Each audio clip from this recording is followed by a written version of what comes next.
Born in Cherryvale, Kansas, back in 1906, Louise Brooks' journey was one of fierce intelligence colliding with a world that valued only her beauty.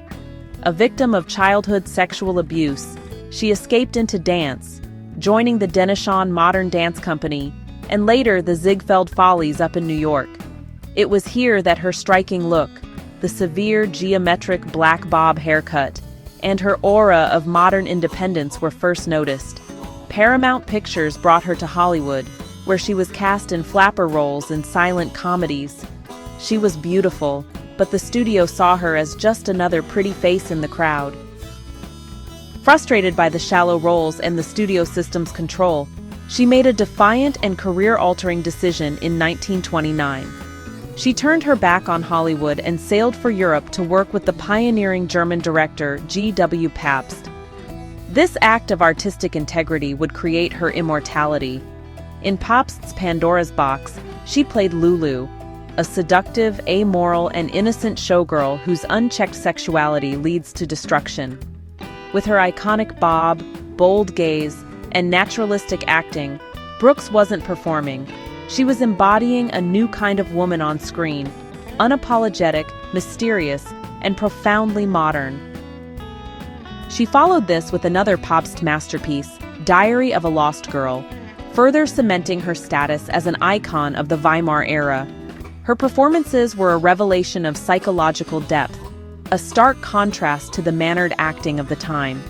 But when she returned to Hollywood, arrogant and unwilling to play the studio game, she was blacklisted. Her career in major American films was effectively over by 1931. What followed was a long, slow descent into obscurity and poverty. She lived in New York, taking minor jobs, struggling with alcoholism, and for a time, working as a salesgirl at Saks Fifth Avenue. She was forgotten by the industry that had created her.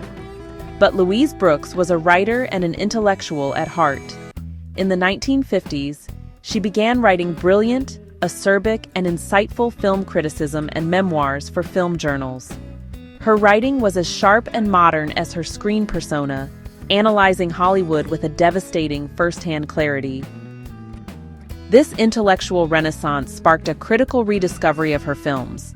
A new generation of cinephiles and feminists, seeing Pandora's Box, recognized her not as a forgotten starlet, but as a groundbreaking actress.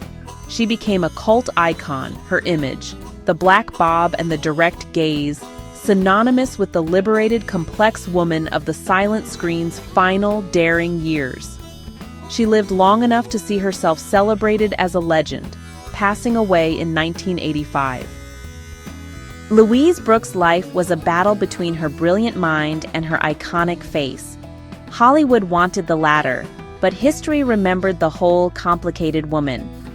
A curious fact is that she was a close friend of critic and screenwriter James Card, who was instrumental in preserving her films and legacy.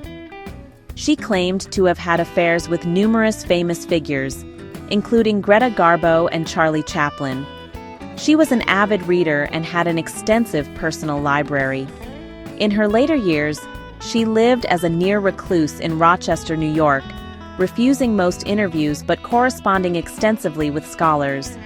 Her bob haircut, though inspired by a Clara Bow style, became so iconic it is now known simply as the Louise Brooks bob. Louise Brooks was more than a flapper. She was a prophetess of modern cool. She chose artistic risk over commercial safety, paid a terrible price, and was ultimately vindicated by time as one of cinema's first and most enduring icons of independent spirit. If you are fascinated by the rebels and intellectuals who defy Hollywood and forge their own legend, please show your support by giving this video a like and subscribing to The Iconic People. We explore the lives of cinema's most uncompromising icons. Let us know in the comments which legendary figure we should feature next.